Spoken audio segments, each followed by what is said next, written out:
guys, today we are on a very short path to starting up the grab bag Kohler. Specifically, we got to get the recoil straightened out. We got to put the torque the nut on the flywheel, button up the tins, and essentially put oil in it. So we're right there. In one of my videos, I had asked which recoil should I put on this, and I have an NOS Shinaki recoil, which I think would look pretty cool. And then I have this NOS Fairbanks style recoil, which wouldn't be correct for an RJ35. Now, you say, Vin, everything's used. Why are you using a NOS recoil? Well, the reason for that is I don't have any other recoils. To be brutally honest with you, I don't have any recoils. I think I might have like a Tecumseh style recoil, and because those will fit on these motors, and I just don't like those. I think they're ugly. I do have a NOS Clinton recoil, the old style with the one of these actually, one of these style recoils. I have one of these NOS, but that's a Clinton. It's not, you know what I mean? That's for a Clinton. That's not for a Kohler. So what we're going to do today is we're going to go ahead and I think I'm just going to use the Fairbanks just for simplicity's sake. Over the course of the time, the rope is right there. I got to get the rope out. I got to wind the spring, and then I do have a this was an NOS also, but I have this handle, which is the one I'm going to put on this recoil. I've already cleaned and buffed the tins, so those are all done. So I got it just happened to be red, white, and blue. I didn't actually really think of it, but we got the red, white, and blue tins. And as you know, the motor is right here with the flywheel. I just got to torque the nut on, but I still also have to. Oh, here's the cup. This is an NOS cup too. So we're good. Let's get the recoil working, and then we'll worry about the rest of this. So all I did was, with the handle off, I just pushed the rope in the pulley, and then I just wound it up about 4 times, I think it was. It gives a good enough tension, and then just made a poopy little knot, or a poopy style knot, to hold the handle in place. Now what I'm going to do is I'm going to go ahead and pop the E-clip off, take this apart, and I'm just going to lightly lubricate the shaft a little bit, because it seems to be a little bit not rough, but just tight. Like it's dry, so it needs a little bit of lubrication. So I'm just going to do that, and then this recoil should be all set to be installed. And there it is. It's all set. I think I got the spring wound up tight enough. What else did I do? I just took this apart real quick, just took the E-clip off. There's a couple springs that you want to make sure that this washer doesn't fly off into your face, but you just pull the E-clip out, just hold this down, and then slowly release the pressure with your fingers, because you push down on this, take the E-clip out, and then you just control it as it comes off. The paws come off. There's a couple friction discs in there. It's no big deal.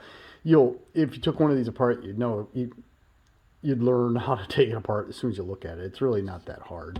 And then I just dribbled a little bit of WD-40 down on the shaft. Did not want to get any of the WD-40 on the paws or anything to that effect, because you don't want those to be lubricated. You want those to grip. But this little rusty like rod right here, or this little thing that sticks up, it's basically goes all the way down into the housing.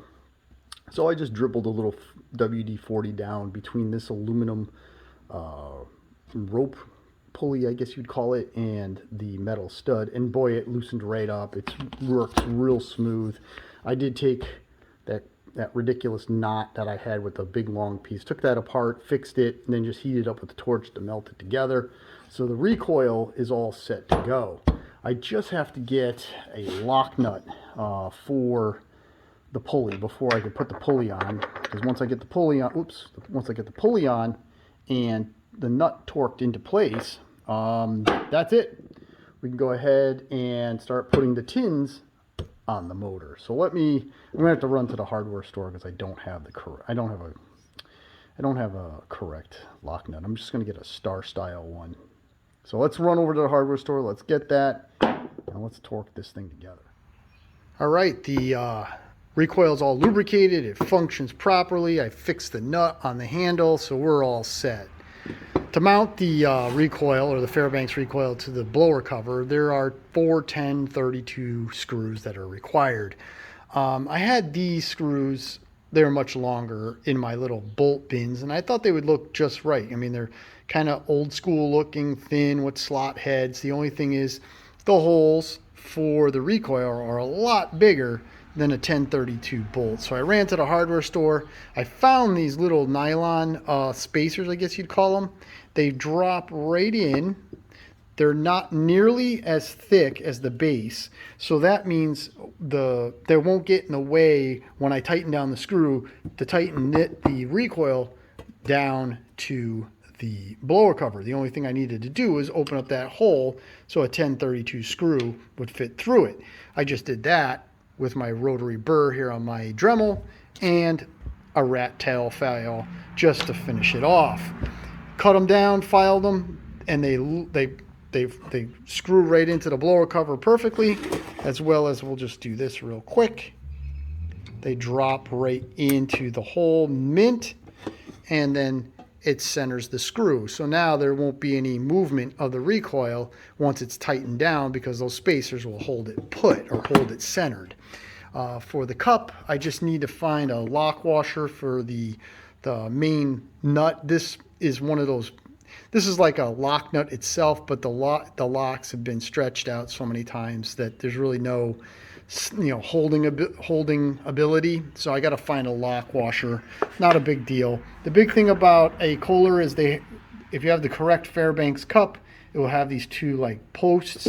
The posts interlock with this little nub on the flywheel. So this little nub goes between the two posts. So when you torque it all in, there's no way for that to spin. So I just got to find a lock washer, so to speak. All right, so with that, I think we are just about there.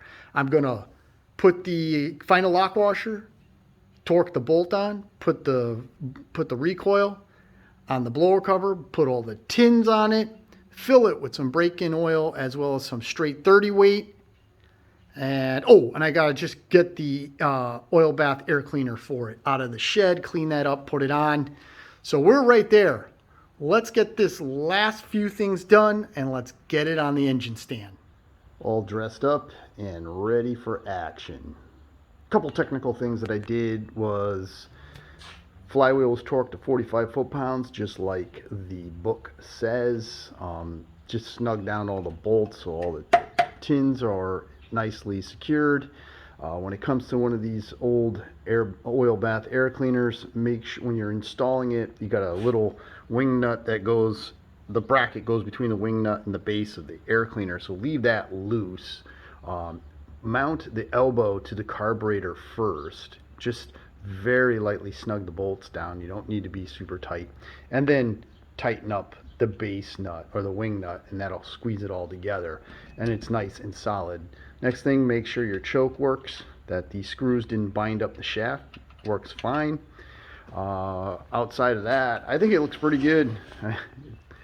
It just happened to be the red, white, and blue. I didn't even realize it until until I put them on. I was like, oh yeah, look at that. So everything is all set to go. I just need to add some break-in oil, some oil with some break-in additive, I should say. And let's get this thing mounted to the engine stand. The Kohler is on the engine stand. Everything is hooked up. Fuel line, kill switch has been tested. The throttle is a little bit of a pain in the neck to get hooked up for some reason. It was just fighting me, but that's all set and ready to go, as well as the test muffler. So we just need to get some fuel and we can see if this thing starts up. Now, as you know, everything in this engine is used except for the rings. Those are new parts. So the condenser might be the Achilles tendon on this engine right now. Coil should be fine. Points were cleaned and regapped and greased. Those should be fine. Spark plug was cleaned and regapped. That should be fine. Everything else should be good. The only thing that I don't or not able to test is the condenser. So we'll see what happens in just a few seconds. We got the grab bag Kohler in the test position, so let's go ahead and not stop it, and we'll get it started and see what happens. I'm hoping this will look good.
Seems to run really good, actually. I'm highly impressed. It is farting and popping. There's, obviously that's a carburetor issue. I'm going to let it run like this for about 20 minutes, just so I know everything is running well. And I'm gonna play around with the carburetor here for just a second. Let me see if I can get this thing to run a little better.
So let's see.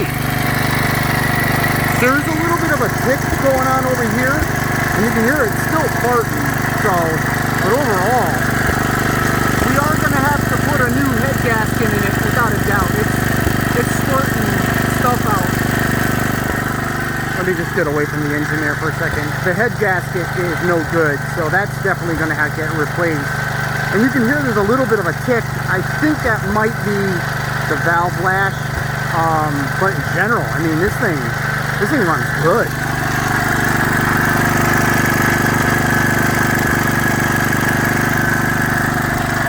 All right, guys, I'm gonna let this thing run for about 20 minutes and I'll be back on. So I played around with the carburetor, and I gotta be honest with you, this thing runs really good. Highly impressed. Did not think it would run as good as it does. It does have valve kick, but that's fine. I don't care.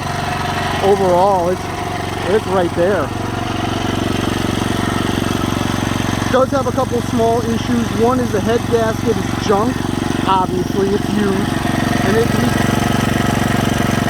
and it leaks pretty bad. So I'm gonna, after I get done doing this initial break-in, I'll let it completely cool down. Typically, I would retorque the head. But what I'm going to do is I'm just going to put a brand new head gasket in it, because there's no point, because it runs so good, there's no point in letting it, you know what I mean?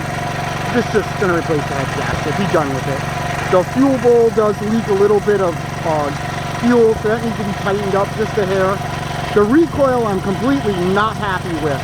That thing, it just takes forever for the paws to grip. I'm actually thinking, because this thing runs so good, I'm probably gonna put a Shinaki on it. So I'm gonna do a couple things to this motor, and I think it'll just dial it right in.